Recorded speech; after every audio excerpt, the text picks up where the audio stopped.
Thank you. And we're back with Eric Margolis, our guest on Radio Free Market.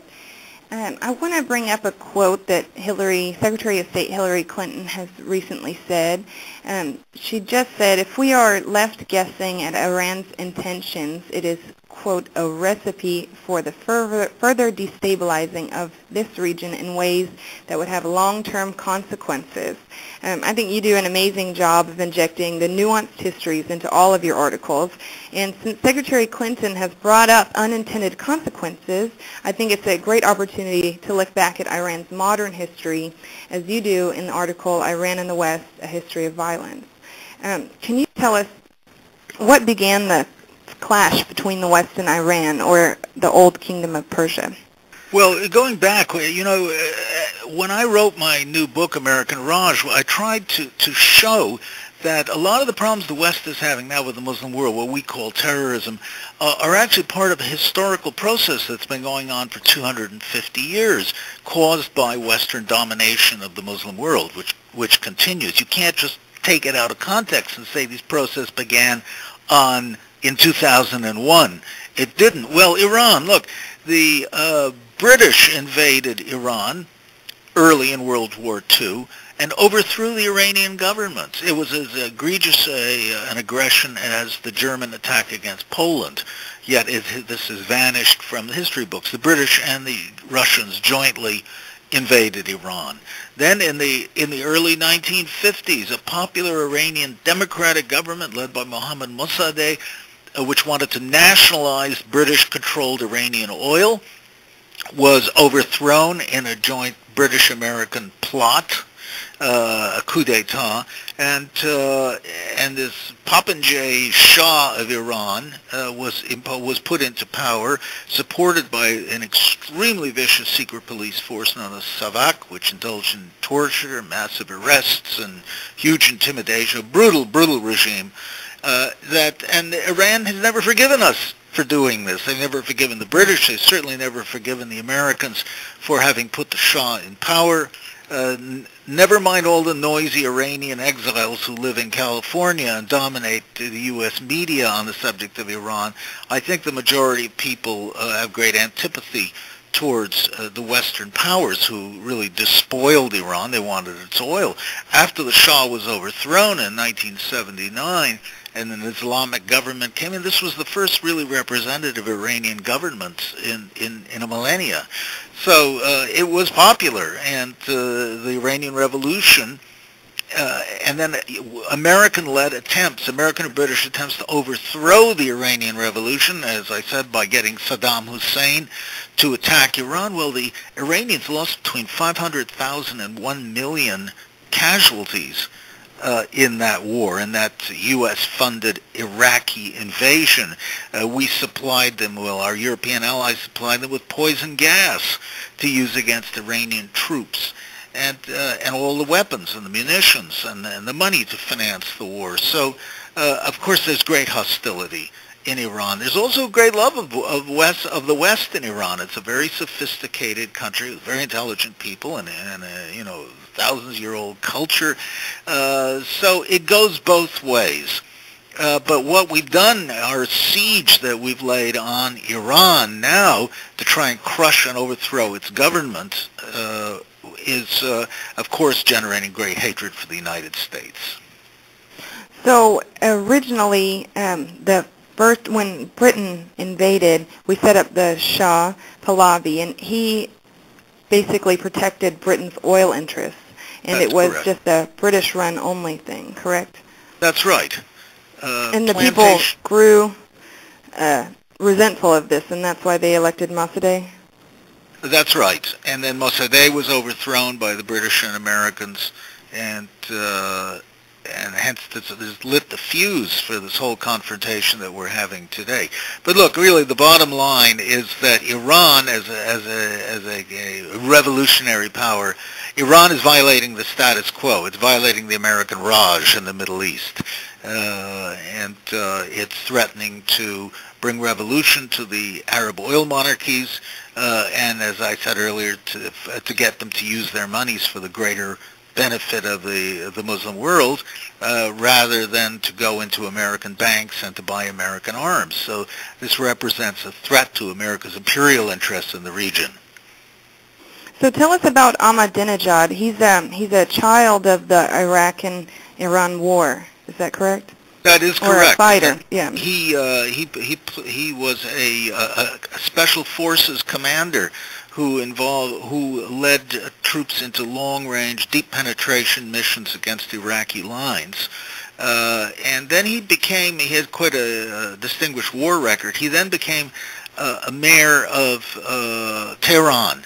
And he was noteworthy because he lived in great poverty and austerity, unlike many of his predecessors who grew rich and fat in the office. Ahmadinejad was poor as a church mouse. His door of his house was always open for anybody who could come in. His friends had to bring him food because he was so poor. This tugged a very deep, powerful chord in the Iranian mentality, which has lived with so much corruption over the years. To see an honest man who was in his demeanor very modest and pious, this got him great fame, and that helped him to get elected president of Iran. And I make one sidebar comment that president of Iran is not the same as president of the U.S. The president has to share many powers. He's not an all-powerful leader, and his boss, who is the Grand Ayatollah Ali Khamenei, is the real power in Iran. The government's powers have been diffused through all kinds of different organizations to make sure that another Shah never takes power. So in contrast to Shah Pahlavi, Ahmadinejad is an Islamic, and Shah Pahlavi was sort of an ostentatious spender who really cozied up to the West and Western values. And is this the underpinnings of why it is an Islamic republic now? Well, one of the reasons, because the ruling oligarchy under the Shah was very pro-Western. In fact, I spent a lot of time there, and I went to school with them. They were Iranians who were embarrassed to be Iranians. They were certainly embarrassed to be Muslims. They pretended they were Europeans. We've seen this in other countries in the Arab world. They're called brown Europeans. And the women used to fly to Paris for a dinner party to have their hair done. They used to send their laundry to Paris to be washed. They lived in London and Paris, and they were just completely apart from the Iranian people.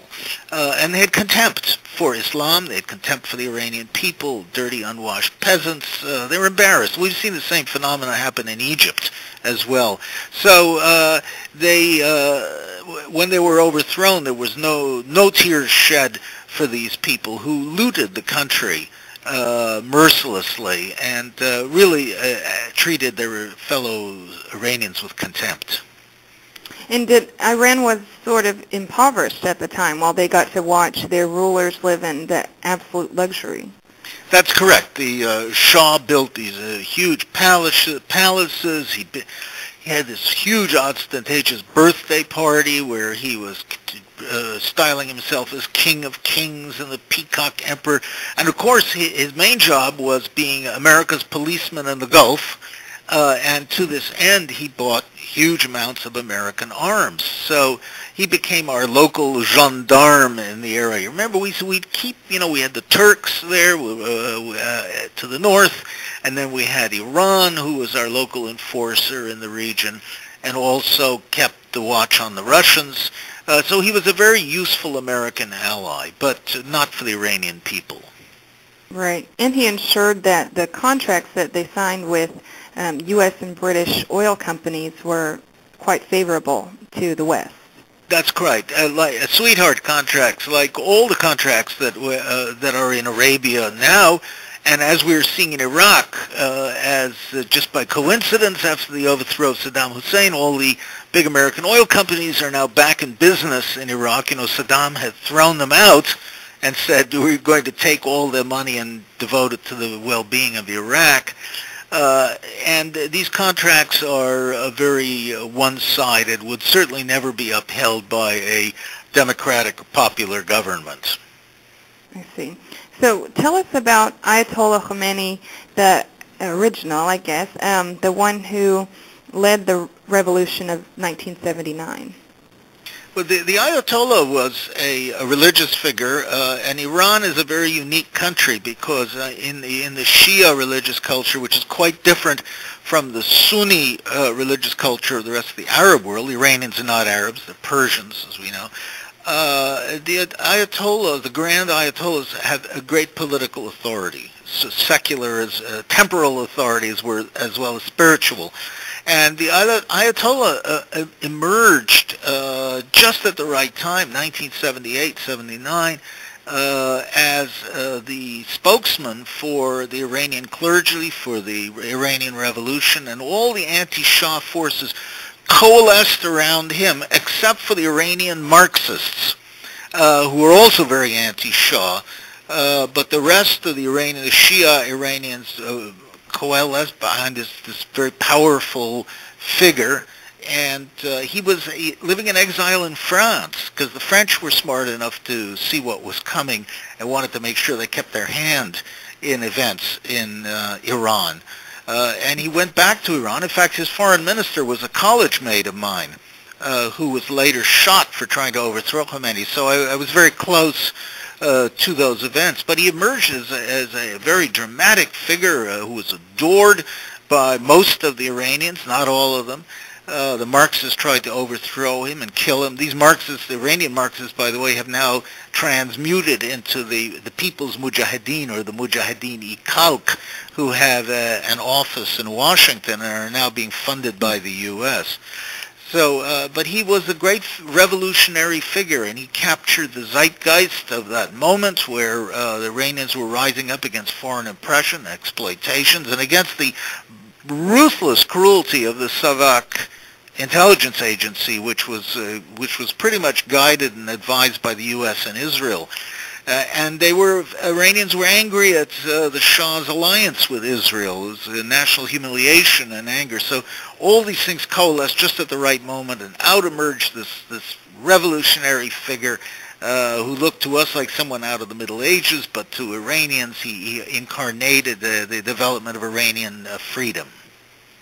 I see. So people today might be surprised to hear that Iran and Israel were close allies, and the Iranian people were upset about this because they were not in favor at all of Israel building settlements in the West Bank.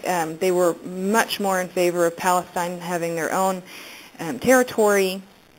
So what happened between Israel and the U.S. in terms of arms deals with Iran? Iran had one of the largest Jewish communities, if not the largest in the Muslim world, and one that went all the way back to BC era, the days of Babylon. So there were good relations between Iranians and Jews, and Iran really had nothing to. Its controversy with Israel was, as you said, was over Palestine, and remains so, by the way. That's the main thorn of contention between the two countries. However, Israel did help keep the Shah in power. It did arms deals with him. In the late 1970s, Israel was in discussions to sell nuclear-armed missiles to the Shah of Iran in exchange for oil, and it kept the Savak in power and torturing people. What happened now, after Iraq invaded Iran in 1980, Iran had no spare parts and was very low on weapons. And in spite of all the mutual fulminations between Iran and Israel, Israel sold $5 billion worth of arms and spare parts, mostly U.S., to Iran during that war. A very, very cynical and interesting act. So while there was all these mutual recriminations and so-called hatred, there's a lot of footsie going on between the two countries, too. And so it remains. Today, Israel has worked itself into hysteria that Iran is going to wipe it off the map, which is probably not the case, because it's Israel that could wipe Iran off the map, not the other way around. And if the Palestinian issue could be settled, there would be probably no more animosity between these two countries. Right. So now in Iran we do have this Islamic Republic, and the images that the West sees, especially in the U.S., are of women covering their faces and human rights violations apparently. But just to be perfectly clear, the U.S. government may propagandize that we're fighting to protect human rights, but we trained Pahlavi's secret police, and we support other governments in the region with less than stellar records of observing human rights. Who are those governments? Well, we are Egypt, brutal military regime, Saudi Arabia, who cuts people's heads off, Morocco, which is a wreck where we sent al-Qaeda suspects to be tortured, Algeria, where probably over 200,000 people were killed in a bloody civil war, where the government there, the military junta that rules Algeria, calls itself the Eradicators. Tunisia, where elections are won with 98% vote for the military dictator, and so on. And we're complaining about Iran. You know, Iran is not a perfect democracy by any means. It's halfway to being a democracy, but it is far more democratic than any of the U.S. Arab allies. There are real votes in Iran. People are kicked out of office. In spite of charges of rigging with Ahmadinejad, there's still political give and take and flexibility there, which is unknown in the U.S.-backed Arab world. And it really, U.S. government propaganda and anti-Iranian propaganda from other sources will never let you know this. Iran's government has a lot of negatives about it, and has done a lot of brutal and backwards things. There's a long list. But compared to the rest of the Muslim world, Iran is not so bad. Wow. So I just find it amazing that Secretary of State Hillary Clinton can speak of Iran as destabilizing the region, knowing full well this whole history. Well, what Hillary really means is that Iran is causing the U.S., is annoying the U.S. and threatening to upset its Middle East Arab cards. You know, you have to go back once again, step back into history. Every Arab leader who has tried, or every Muslim leader who has tried to push away the overwhelming influence of the United States and set up a independent policy that favors his own country has been denounced as a tyrant and another Hitler by the West. I start with Egypt's Gamal Nasser, Hitler on the Nile, as the British used to call him. We think of... Oh, hold on. Let me cut you off there, and we'll come back from break and get to your list. Give me 1 minute. And we're back to Radio Free Market. Margolis was just talking about the list of countries that had been willing to stand up to the U.S. government and then swiftly demonized after the fact. Can you go on? Yes, we had Nasser in the 50s and 60s. We had Gaddafi.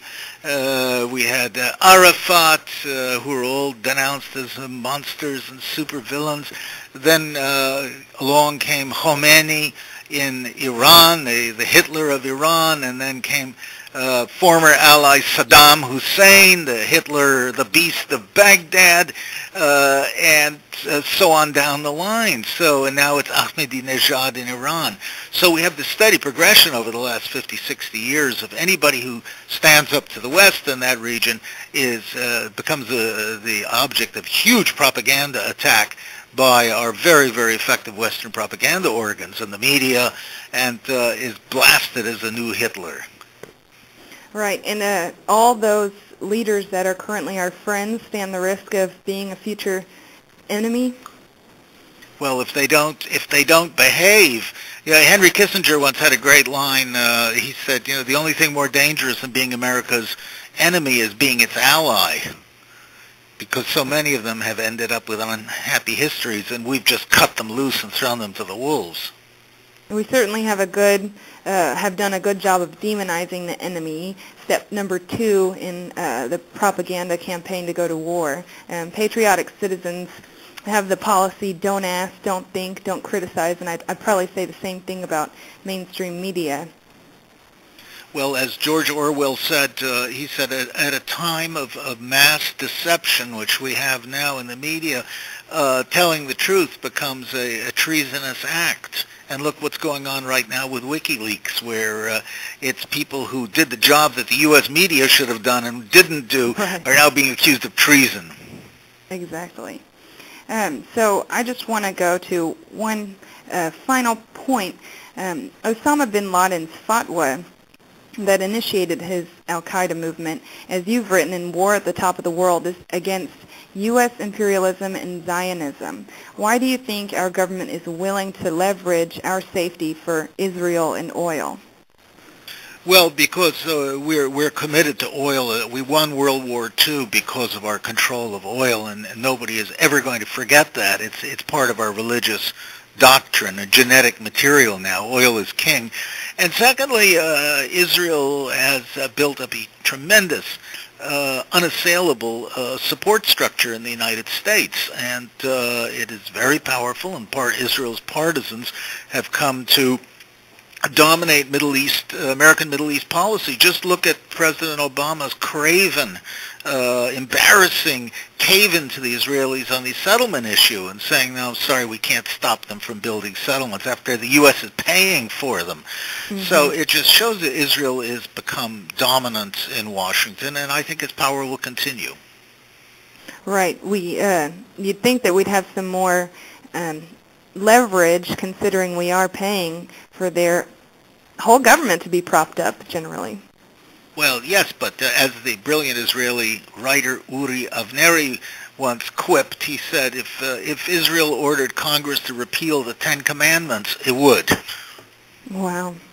Well, Eric, I guess our show is wrapping up to a close. I want to thank you for being with us today. I encourage everyone listening to visit your website, ericmargolis.com, and read all of your articles. And I suggest this trick. If you Google Margolis and a country that you have an interest in, likely an article will pop up from this prolific author that sheds more truth and history into the matter than you can find most anywhere else. So I really thank you for your time, Eric. It's been a pleasure to be with you. Thank you. Thank you.